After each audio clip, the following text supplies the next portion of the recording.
Szukasz pracy w Holandii? Koniecznie sprawdź na www.pran.pl. Zaplanujemy Ci przyszłość. Dzień dobry, z tej strony Rafał, a to jest Prancast, czyli Holandia tymczasem. Rozsiądźcie się wygodnie, zróbcie sobie kawkę i zapraszamy na podcast, w którym opowiadamy o kulisach pracy w Holandii.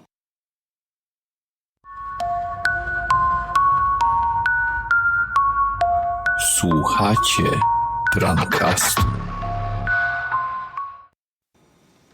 Zanim zaczniemy, z racji, że jest to nasz pierwszy pilotażowy odcinek, nakreślę krótki background, dlaczego w ogóle ten podcast powstał. Mam na imię Rafał i pracuję jako marketingowiec w agencji rekrutacyjnej Pran. I jako agencja skupiamy się na pozyskiwaniu i rekrutacji pracowników tymczasowych do pracy w Holandii. Oferty pracy, jakie mamy w swoim wachlarzu, obejmują stanowiska logistyczne, produkcyjne, techniczne, takie jak spawacze czy operatorzy CNC, automotive, budowlane, jak na przykład tynkarze czy malarze natryskowi również. Idea podcastu zrodziła się tak naprawdę jako forma poradnika i przewodnika, w którym będziemy dzielić się wskazówkami rekrutacyjnymi, ciekawostkami z Holandii, wyjaśnimy, jak działa holenderski system pracy i jak przygotować się do potencjalnego wyjazdu. Dlatego jeśli myślicie o pracy za granicą, a nie wiecie, jak się do tego przygotować lub już pracujecie w Holandii, ale jesteście ciekawi, co ciekawego się u Was dzieje, to nasz podcast będzie właśnie dla Was. Być może macie znajomych, którzy już tam przebywają, wtedy zachęcamy do polecenia im naszej agencji. No i tyle słowem wstępu, możemy zaczynać. Gościmy dzisiaj głównodowodzącą pracującą na co dzień z Venlo Monikę, która jako nasza przełożona staje na głowie, by w Pranie nikomu niczego nie brakowało. Moniko, dzięki w ogóle przede wszystkim, że zgodziłaś się wziąć udział w tym podcaście. Cześć. Cześć, dzień dobry. Co u Ciebie? Słuchaj, no wszystko dobrze. Fajnie, bardzo się cieszę, że jestem w Gdańsku. Uwielbiam stąd pracować. No nie bywasz chyba za często, co? Nie mówcie w Venlo tego oczywiście. No wiesz co, no bywam, wydaje mi się, dosyć często.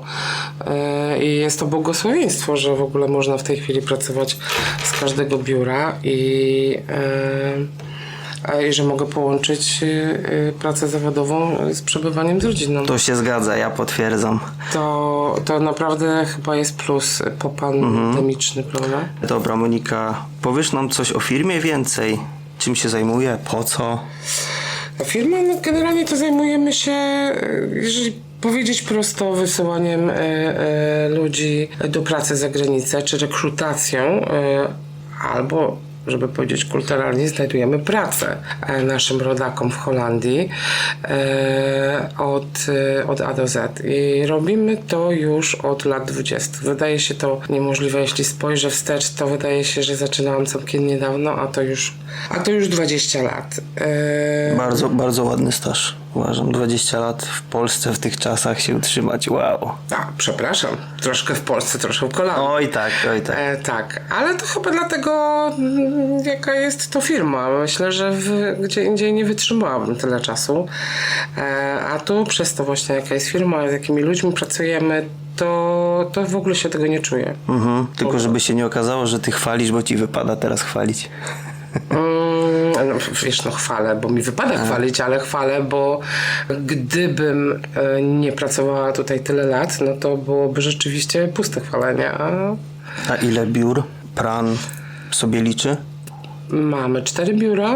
W Venlo to było pierwsze biuro, które powstało w tamtych czasach. Generalnie większość biur rekrutacyjnych powstawało właśnie w Venlo i w Opolu. Czyli Opole to było pierwsze biuro w Polsce, bo również tam było to Zagłębie, jak się szło ulicą w Opolu, to jedno biuro obok drugiego. Następnie powstało biuro w Gliwicach, mieliśmy jeszcze biura w Strzelcach Opolskich, w Raciborzu, mieliśmy biuro w Szczecinie również. Nie wiem, czy nawet nasi właśnie pracownicy o tym wiedzą. No ja nie wiedziałem, ale miło się dowiedzieć. Tak, no i mamy biuro w Gdańsku, w tej chwili największe, najliczniejsze. i jedyne na północy. A co się stało z tym biurem w Szczecinie? Niestety Szczecin padł ofiarą wielkiego kryzysu w 2018, kiedy to rzeczywiście bardzo, bardzo tąpnął rynek pracy, no i trzeba było zamknąć biuro. Niestety też niektórzy pracownicy przestali z nami pracować, ale były to naprawdę ciężkie czasy. A w temacie pracowników, jeśli już jesteśmy, to ile osób pracuje dla Pranu? Na dzisiaj 26 osób. 26 osób, z czego 2 w Holandii, cała reszta w Polsce, no i Gdańsk, jak mówiłam, w tej chwili najliczniejszy. No i oprócz tego kiedyś mieliśmy tylko rekruterów, a w tej chwili mamy i rekrutację, mamy i administrację i mamy marketing, którego jesteś pracownikiem. Fajnie, tak liczyłem sobie wczoraj właśnie i naliczyłem, że w samym Gdańsku mamy chyba 16 pracowników i ja pamiętam, że te 3 lata temu, jak ja tutaj przyszedłem, to nas było w Gdańsku bodaj, żebym teraz głupoty nie palnął, jakoś tak 11 chyba, coś koło tego. No ja, Rafale, pamiętam czasy, kiedy w Gdańsku pracowało osób 4 i nie dalej jak wczoraj wspominaliśmy, że byliśmy na jakimś spotkaniu popracowym i wydawało się to wręcz niemożliwe, że były tylko 4 osoby, że, wiesz, jakby 4, no w ogóle cały Pran kiedyś liczył 10 osób, a teraz więcej osób jest w samym Gdańsku, więc no jest to w ogóle dla mnie niesamowite, dla osoby, która obserwuje rozwój firmy przez te wszystkie lata, to naprawdę serce rośnie. Firma się rozwija, co? Tak. Mówisz, że pamiętasz te czasy, kiedy Pran miał tylko 4 pracowników, czyli jak długo ty już zabawiasz w firmie? No ja będę dojrzała w tym roku, to za parę dni, 18 lat. No ale mamy też jedną koleżankę w Opolu, która jest równolatką całego Pranu i będzie świętować 20-lecie. 20 lat w jednej firmie. 20 lat w jednej Coś firmie. niesamowitego. A jak długo na obecnym stanowisku? U ciebie? Około 10. Tak, ja wiesz co, przeszłam w tej firmie przez stanowiska wszystkie, więc mogę powiedzieć, że robiłam naprawdę wszystko. Zaczynałam od rekrutacji i pracowałam i w produkcji, i w logistyce, i pracowałam w technice, więc pamiętam jeszcze takie początki, kiedy robiłam takie nieporadne CV i później cały ten etap, kiedy się uczyłam, jak te CV robić.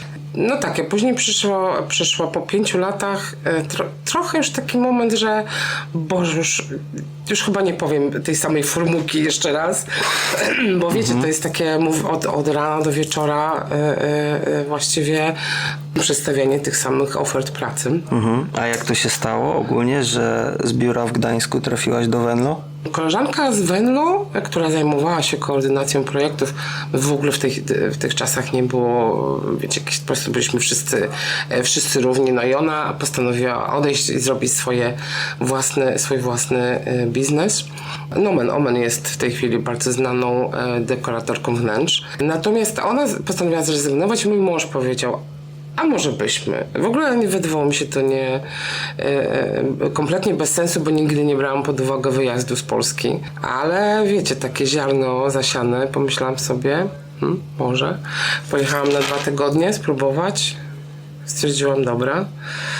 No i w wieku ponad 40 lat rozpoczęłam swoje życie od nowa, wyjeżdżając z telewizorem, kotem i kołdrą do Holandii. Także mogę też powiedzieć, że trochę zaczynałam tak jak nasi pracownicy, którzy zaczynają swoje życie w Holandii. Czyli nowy start. Nowy start. Nowe miasto, nowa ty. Tak, no zupełnie, wiecie, zupełnie rozpoczynanie wszystkiego kompletnie od nowa w nowym kraju. Ale nie żałuję. Czyli możemy podziękować koleżance. Że odeszła? Tak, i pozdrawiamy serdecznie. Pozdrawiamy serdecznie. Nie wiemy, jakby było, gdyby została. Pewnie. Ale ja dziękuję. A dlaczego Pran akurat? Dlaczego Pran, a nie coś innego? Dlaczego nie jakaś inna agencja? Wiesz co? No to jest też historia. Ja w czasie, kiedy szukałam pracy, oczywiście rozmawiałam z wieloma firmami i naprawdę, możecie mi wierzyć lub nie, ale to było coś takiego, że stwierdziłam, tak, to jest moje miejsce. I nie zapomnę mojego szefa Holendra, który był to pierwszy chyba mężczyzna w moim życiu, którego widziałam, mężczyznę w różowym sweterku. Teraz to jest normalne, ale w tamtych czasach to nie była taka norma. Róż to nowa czerń. Tak. I pamiętam, powiedziałam mu takie zdanie, że pran dla mnie, a ja dla pranu. I coś w tym jest. I ja tak naprawdę trochę ten plan traktuję tak jak swoje dziecko. To nie jest tak, że ja go budowałam od początku, bo nie będę sobie przypisywać sobie tutaj medali, ale tak, ale czuję to i dlatego plan i miałam też takie momenty, kiedy konkurencja próbowała mnie podkupić i takie, wiecie, rozdarcie, Boże, co teraz? No i wygrało serce, no i patriotyzm. Tak, lokalny patriotyzm i zostałam i powtórzę, nie żałuję, tak, to I tak nadal już pran to moje serce, tak, to moje dziecko. wspominałaś, że firma ma już 20 lat, całkiem ładny jubileusz. Spodziewałaś się, że to tak daleko zajdzie? W ogóle się nie spodziewałam i muszę przyznać tak uczciwie, że tak wydawało mi się, że będziemy zawsze taką właśnie małą firemką. Ale udało się i tak zawsze marzyłam sobie skrycie, że będziemy mieli szansę na to, żeby być więksi, żeby się rozrosnąć i tak się stało. Jest to bardzo w ogóle niezwykłe, że taka mała firemka i że udało się tak naprawdę tyle lat na rynku wśród całkiem sporej konkurencji. No tak, udało się nam też, to też dlatego, że zostaliśmy firmą córką House of HR, Covebo. Oni się nami zaopiekowali 7 lat temu. No i dzięki temu też mieliśmy możliwości rozwoju. Oni nam takie możliwości dają. Także dostaliśmy parasol. Parasol. No i dziękujemy. Dobra, bo podrążę jeszcze trochę w przeszłości. W ciągu tych 20 lat, no dobra, u ciebie może nie 20, ale niewiele ci zabrakło do 20 lat. Z jakimi trudnościami się mierzyłaś? Czy w ogóle rekrutacja kiedyś była łatwiejsza niż teraz? Łatwiejsza? Była inna, ale tak, była łatwiejsza, była dużo łatwiejsza. Był zupełnie inny rynek pracy. Tak naprawdę w momencie, kiedy my się ogłaszaliśmy, że poszukujemy ludzi do pracy, to w ciągu kilku minut mieliśmy kolejki. Ja pamiętam czasy, jak mieliśmy jeszcze biuro na Podwalu, że ludzie siedzieli na parapetach i czekali w kolejce, żeby się zgłosić jako chętni do pracy. Musieliśmy wprowadzić specjalnie formularze, żeby ludzie godzinami nie stali, bo były po prostu kolejki. Teraz to my musimy z tymi kandydatami ganiać, to pomarzyć można. Tak, to wynika też z tego, że i rynek jest inny, i konkurencja jest inna. No czasy są kompletnie inne. Tak, no i pamiętam też czasy, że trzeba było, nie było takiej możliwości, żeby wszystkich kandydatów obdzwonić. Nie było, więc musieliśmy mówić, szanowni państwo, skontaktujemy się tylko z wybranymi osobami. Każdy kandydat przyjeżdżał do biura po to, żeby podpisać umowę. Nieważne, czy był z Poznania, czy był z Rzeszowa, przyjeżdżał do biura, bo teraz oczywiście wszystko się załatwia zdalnie, takie czasy, więc to pod tym względem jest łatwiejsze, prawda? Dni pracy produktywne były wtedy. Tak, no nie trzeba było aż tak zabiegać. Nie mieliśmy w ogóle marketingu. Każdy sobie sam znajdował kandydatów. Także, no ale to też marketing szeptany. Tak, no ja pamiętam, nasz kolega Radek chodził, my pracowaliśmy koło hali targowej i jak nie miał pomysłów, to szedł na halę i rozmawiał z paniami ekspedientkami. Może zna pani kogoś, kto chciałby wyjechać i nie uwierzycie, znajdowali się tacy. Fajne, to brzmi jak taka świetna pocztówka tak naprawdę, którą tak sobie można po latach wyciągnąć, bardzo fajnie. Dobra Monika, a taka jedna rzecz sprzed lat, której zdecydowanie brakuje dzisiaj w rekrutacji? Taka jedna, która no nie wiem, może być, może nie bolączką, ale taka, która najbardziej gdzieś tam za tobą chodzi. Wiesz co, chyba Tak jak wspomniałam, ci nasi kandydaci, ci nasi pracownicy byli też inni, bardziej chyba szanowali sobie pracę. W tej chwili przez to, że tak jak wspomniałam, ta konkurencja jest tak duża, to powoduje, że kandydat nie szanuje pracy, nie szanuje też naszej pracy, bo wie, że za chwilę może się obrócić i pójść gdzie indziej. I chyba tego, że wiecie co, ja pamiętam te lata temu, każdego kandydata się znało, było się z nim w kontakcie, oni do nas dzwonili, oni do nas rozmawiali. W tej chwili wydaje mi się, że nie ma już takiej więzi. Właśnie, że to jest wszystko takie bardzo, jadę do pracy, a jak, nie wiem, nie spodoba mi się coś, to od razu sobie się odwrócę i pójdę. To chyba takiego właśnie podejścia do pracy z przeszłości. A czy to nie wynika też z tego, że na przykład bardzo podniósł się rygor, jeśli chodzi o pracę w Holandii, że teraz trzeba więcej dokumentów wypełniać, więcej podpisów składać i jest jakby troszeczkę więcej, nie mogę teraz znaleźć tego słowa, że troszeczkę procedury się powiększyły, jeśli chodzi o wysyłanie ludzi? Może stąd tak, wiesz, że już teraz nie jest tak lekko wyjechać. Nie jest tak lekko. Nie, ale kiedyś też trzeba było. Tylko wiesz, kiedyś przed wprowadzeniem RODO pracownik wszystkie swoje dokumenty po prostu zamieszczał u nas na stronie i no i też wszystko się zbierało, automatycznie się wpisywało, nie było takiego problemu. Teraz trzeba uważać, pilnować bardzo tych przepisów i to rzeczywiście może komplikować, ale czy to wpływa na to, że było łatwiej wyjechać? Wydaje mi się, że jest tak samo, ale z drugiej strony też ten klient holenderski się zrobił taki bardziej wymagający też. Bo może, dokładnie, bo ma tyle agencji, które będą robić wszystko, żeby tego kandydata dostarczyć. Nie wiem, czy to ładne słowo? Dostarczyć? To taki trochę nasz żargon firmowy. Inside'owo, tak. Ale no tak. No dobra. Po prostu te czasy są inne, nie? No to trudno, żeby było zawsze tak samo. Tak, ale byłabyś w stanie powiedzieć, czy są lepsze, czy gorsze, czy po prostu zamykamy się z tym, że one są inne? Myślę, że to jest kwestia po prostu tego, że się rozwijamy i jak wiemy... Sztuczna inteligencja w ogóle zmieni nasze życie. Wszystkich rekruterów i kandydatów i pracodawców. Więc to są po prostu znaki czasu. Tak. Czy było wtedy lepiej? Mi też jest trudno powiedzieć, wiesz co, no bo już jakby nie rekrutuję, więc gdybym miała to powiedzieć, ale gdybym miała być teraz rekruterem, to jest dobre pytanie. To chyba faktycznie myślę, że mają cięższe życie teraz rekruterzy. No my jednak mieliśmy ten komfort wyboru, prawda? Takiego, że to mieliśmy tylu kandydatów, że musieliśmy odrzucać, bo nie mieliśmy tej pracy, a w tej chwili tak naprawdę to my musimy przedstawić coś atrakcyjnego, żeby kandydat wybrał nas. No, rynek pracownika. No, jakby rekrutacja rządzi się swoimi prawami. Tak. No dobra, no to może teraz dla kontrastu porozmawiajmy o tej drugiej stronie rekrutacji, tej przyjemniejszej. Może jakieś takie, nie wiem, zabawne sytuacje, jakieś zapadły ci w pamięć szczególnie, jakieś takie, nie wiem, coś, co dostarczyło śmiechu? Matko, pewnie całe mnóstwo.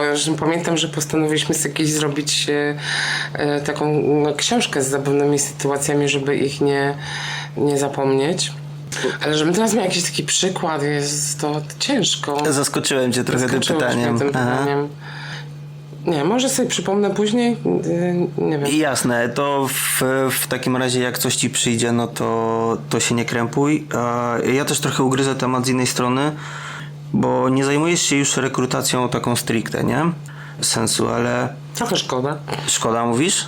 Trochę tęsknię, tak, trochę tęsknię i lubię, jak czasami przechwycę jakiś telefon, to lubię sobie poudawać, że jestem tym rekruterem. Nawet ostatnio jeden pan zadzwonił w trakcie koncertu i udało się i pracuję. Miło wrócić do korzeni czasem? Miło mieć takie poczucie. Dla odświeżenia też troszeczkę, nie? Tak. Dobra, bo mnie bardzo ciekawi, jakie pytania najczęściej pojawiały się od kandydatów w związku z wyjazdem? może za tych czasów, wiesz, w Za cudzysłowie. moich czasów. Tak. Nie chciałem powiedzieć, że starych czasów, ale No, może ale lepszych, może tak spójrzmy na w to. cudzysłowie, nie? Tej No, dawnej w tych rekrutacji. Innych, tak, w tych innych czasach. Wiesz co, to w ogóle jest niesamowite, że w dawnych czasach często było tak, że dla pracownika nie miało znaczenia, jaką on dostanie stawkę. W tej chwili to jest jedno główne pytanie, prawda? A drugie to jest, w jakich będę mieszkał warunkach. To kiedyś chyba nie było takich pytań w ogóle. Tak naprawdę najważniejsze było, co będę robił i niech pani da mi pracę. Aha, gdzie te czasy? Tak, to w ogóle, tak jak wspomnieliśmy, to nie jest... Tego nie można porównać. Czyli dużo się zmieniło w mentalności kandydatów w No porównaniu tak. kiedyś versus dzisiaj? Sporo. Tak, no wtedy kandydat cieszył się, że dostał pracę. A teraz to my się cieszymy, że kandydat wybrał nas. No pewnie. A byłabyś w stanie przybliżyć tak może na oko, ile mniej więcej osób już znalazło pracę Przez te wszystkie przez te lata? 20 lat? Ja chyba pamiętam, że my jakiś czas temu chyba nawet sobie wyliczaliśmy to. Tak, w tysiącach na Tak, pewno. to tak, To no. takich mocnych tysiącach. No jeżeli policzymy, że w tej chwili wysyłamy około 1000 osób rocznie. Kiedyś nie było, jak byliśmy mniejsi, to nie były aż takie wielkie liczby. Aczkolwiek kiedyś, wiesz, wysłanie 150 osób w ciągu tygodnia to była normalka. Tak? Tak. Pomimo tego, że moce przerobowe były mniejsze? Bo ilości kadrowe jakby pracowników też, no my mamy teraz w biurze i tutaj mówię o samym Gdańsku, że my mamy teraz 16 osób. Kiedyś było ile tam te 11, 4 nawet właśnie. Więc mi z perspektywy, wiesz, takiego troszeczkę jeszcze świeżaczka, w cudzysłowie, no to jest mi tak troszeczkę dziwnie, wiesz, jak próbuję sobie wyobrazić, że 4 osoby były w stanie wysłać 150 osób. Ale pamiętaj, że miałeś kolejkę ludzi, którzy chcieli wyjechać. Okej. Tak naprawdę mówiłeś, wiesz, proszę, do podpisania umowy, pan jedzie. No tak, ale wtedy doba miała dokładnie tyle samo godzin, co dzisiaj. A w tamtych czasach my pracowaliśmy od 8:30 Aha. do 17:30. Mając godzinę przerwy w środku, gdzie oczywiście nikt nie brał tej przerwy, bo ciężko pracował i takiej ilości osób wysyłaliśmy. Było to łatwe, wiesz, w momencie, kiedy masz gotowego kandydata, no to nie zajmuje ci tyle czasu wyselekcjonowanie go, tylko więcej czasu zajmie ci podpisanie umowy. A czy sam proces rekrutacji był wtedy łatwiejszy i krótszy? Szybszy? Tak, był. Dużo rzeczy też kandydat sam przygotowywał. W tej chwili właśnie przez RODO nie może to się wydarzyć. No i przez to, że ten kandydat od razu praktycznie był chętny do pracy, było szybciej. Mamy oddziały w Gdańsku, jak już wcześniej mówiliśmy, Gliwicach, Opolu i Venlo. Dlaczego akurat tam? Czy to jest kwestia przypadku? No Venlo i Opole to tak jak mówiłam na początku, tak się działo. To były takie czasy, że to były miejsca, gdzie się otwierało agencje pracy. Opole, bo te 20 lat temu do Holandii można było tylko i wyłącznie wyjechać z paszportem niemieckim. No i to było miejsce, gdzie było najwięcej kandydatów z tymi paszportami niemieckimi. Gliwice podobnie, całe generalnie południe. No i na szczęście nasze ówczesne szefostwo pomyślało, zaraz, Gdańsk też powinien mieć, prawda, kandydatów z paszportami niemieckimi. Okazało się, że tak nie jest, ale na moje szczęście jednak zdecydowali się biuro otworzyć i tak jak wspomniałam na początku, ja rekrutowałam kandydatów do Belgii i ponieważ nadal do Holandii nie mogłam, bo jeszcze były zamknięte granice, dlatego też właśnie do tej Belgii. No właśnie, fajnie podkreśliłaś, bo nie zawsze rekrutacja była tylko i wyłącznie kierunkiem rekrutacji nie zawsze była tylko Holandia, prawda? Tak. Z tego co pamiętam, to chyba nawet Australia się zdarzała kiedyś. Była Australia, wysyłaliśmy górników, tak. To nasze biuro w Gliwicach wysłali górników. Nieźle to brzmi. Dobra, to ja jeszcze ugryzę tak troszeczkę już odbiegając od tych tematów, pójdźmy sobie trochę w inną stronę. Kto i kiedy może się zgłosić do PRAN-u w związku z pracą za granicą? Każdy i zawsze. Każdy, kto chce wyjechać za granicę. Ja jestem w ogóle orędowniczką takiego uświadamiania też naszych rodaków, że to jest, że nawet nie zdają sobie sprawy, jakie jest to łatwe, jak łatwo można za granicę wyjechać. I czasami jest tak, że nie ma się pomysłu na życie, szczególnie też dla młodych ludzi, może jako taki start, że my zapewniamy tym pracownikom wszystko. Oni mają ułożony cały plan tej podróży i jest to fajny pomysł na to, żeby sobie pojechać, połączyć na przykład zwiedzanie z pracą. Jest to fajny pomysł na rozpoczęcie nowej drogi życia, jeśli ktoś chce wyjechać za granicę, bo można skorzystać z naszego zakwaterowania na przykład agencyjnego, ale jeżeli ktoś chce sobie zostać na dłużej, ktoś chce zakotwiczyć w tej Holandii, to jest to świetny początek, więc tak naprawdę jest to... Pojechać na chwilę i zostać na dłużej. A jest całe mnóstwo takich osób. Daleko szukać nasza Marcelina pojechała na chwilę I grzeje do dziś. Stołeczek. do dziś, tak jest. I jakoś nie wydaje mi się, żeby wybierała się z powrotem. Marcelinę pozdrawiamy również. Pozdrawiamy. Także jest to świetny pomysł na życie, uważam. I gdybym była młoda i miała takie możliwości, to na pewno bym sobie z czegoś takiego skorzystała. Nawet niedawno, w zeszłym roku wyjechał syn moich znajomych i on mówi, właśnie on powiedział, Boże, nie wiedziałem, że to jest takie proste, że tak można. I teraz robi już tak co roku, więc... Syn koleżanki twojej mamy już tam pracuje. Tak. No a w temacie pracowników właśnie, jak wygląda work-life balance wśród pracowników? Ja pamiętam, że pod tym kątem z mojej perspektywy wygląda to bardzo dobrze i ja sam byłem w szoku, przyznam szczerze, że jakoś tak bardzo krótko po moim rozpoczęciu już przygody w pranie ja zapytałem, czy jest opcja na nadgodziny w ogóle, nie? Czy w razie, no bo ja zaczynałem jako rekruter też w pranie, czy gdybym nie wyrobił się powiedzmy do wyznaczonego czasu pracy, czy mogę zostać, jak to wygląda? Ja usłyszałem kategorycznie, nie ma nawet takiej opcji. Wybija 17, kończysz pracę, reszta popołudnie jest dla ciebie, weekendy to samo, nie ma żadnych nadgodzin, nikt cię nigdy nie będzie do niczego przymuszał. I pomyślałem sobie, wow, naprawdę...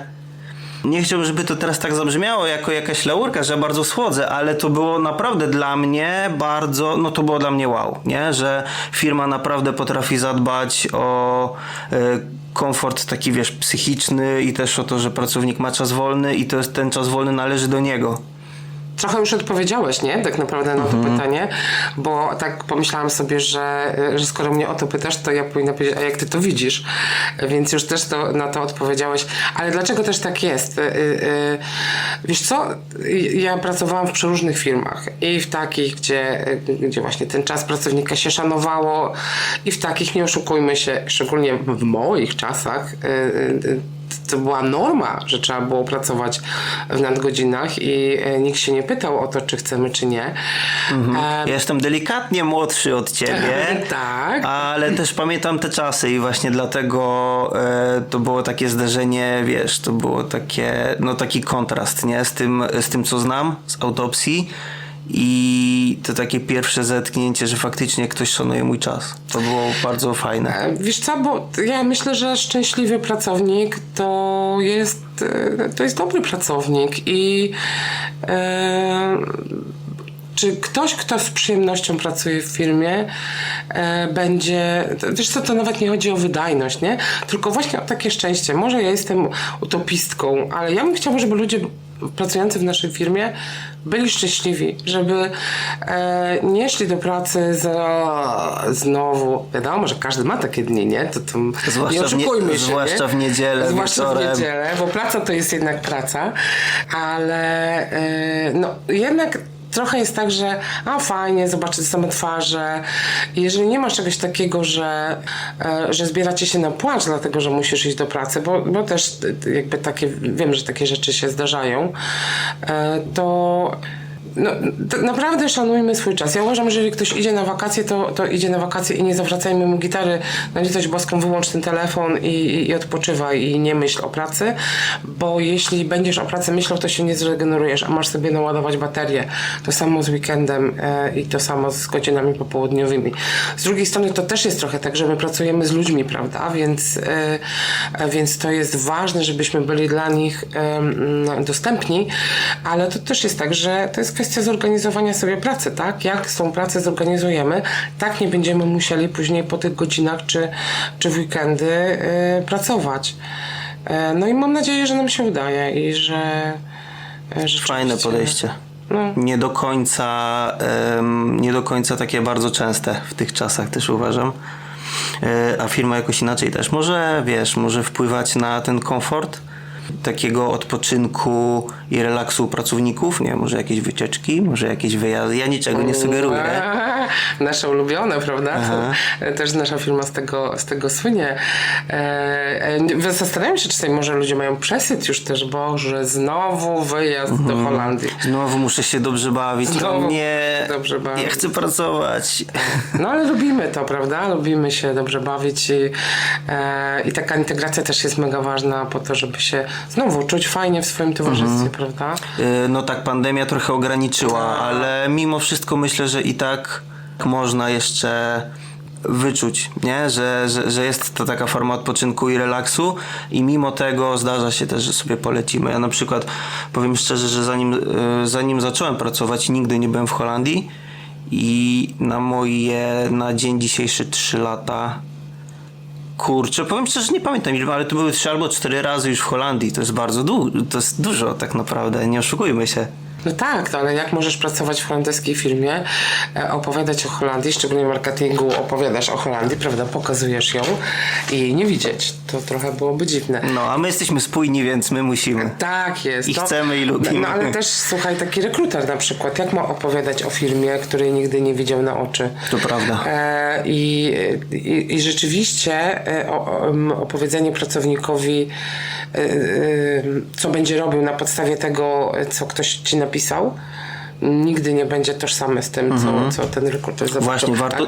Tak. Bo to są nie tylko wyjazdy takie imprezowe, które bardzo lubimy, ale też robimy je bardzo merytoryczne, czyli oglądanie firm i Otóż to, właśnie chciałem o tym wspomnieć, że właśnie u nas jest inicjatywa faktycznie, żeby to nie było takie gołosłowne, bo pamiętam jeszcze jak ja rekrutowałem, że zdarzały mi się pytania od kandydatów, czy ja byłem tam, czy ja byłem w miejscu, które ja sprzedaję tak naprawdę, które ja zachęcam kandydatom. No i cieszę się, że nie musiałem ściemniać i że mogłem z czystym sumieniem powiedzieć, że tak, bo no, zdarza się, że mamy że były organizowane te wycieczki właśnie do miejsc pracy dla rekruterów, żeby każdy wiedział, o czym mówi. I to jest właśnie taki element, taki pierwiastek właśnie spójności, co mi się bardzo podoba. No dobra, Monia, a plany na przyszłość firmy? Może jakiś rozwój? Coś się szykuje? Nie wiem, jak ty to widzisz. No wiadomo, jeszcze bardziej się rozwijać. No troszeczkę taki mamy lekki kryzysik, prawda, ekonomiczny i trochę mniej zamówień, trochę mniej firm prosi o kandydatów, ale no słuchajcie, ja pracując 20 lat, nie takie kryzysy przechodziliśmy, więc cały czas mówię, tylko trzeba przeczekać i rozwiniemy skrzydła ponownie, także no nie zatrzymujemy się. Nie traktujemy tego jako przeszkodę, tylko jako wyzwanie. I dostosowanie się do czasów, ale no wiemy, że to również ulegnie zmianie, więc po prostu czekamy. Dobra, Monia, bardzo Ci dziękuję za rozmowę w takim razie. Bardzo dziękuję. Czego mogę Ci życzyć? Zdrowia. No to tego Ci życzę. Wiesz, w moim wieku, ale nie. Dla firmy zdecydowanie szczęścia i tego, żeby ludzie byli tu szczęśliwi. To jest chyba takie moje marzenie największe. No i super, bardzo dziękujemy. I jeśli macie pytania związane z firmą, pracą, rekrutacją lub Holandią i chcielibyście, żebyśmy na nie odpowiedzieli, lub macie temat, który chcecie, żeby został poruszony w podcaście, koniecznie podzielcie się tym w sekcji komentarzy. Ja tymczasem dziękuję, że byliście z nami. Zapraszamy do wyczekiwania przyszłych podcastów, które wniosą już trochę więcej merytoryki, stricte rekruterskiej. Słyszymy się. Cześć. Szukasz pracy w Holandii? Koniecznie sprawdź na www.pran.pl. Zaplanujemy Ci przyszłość.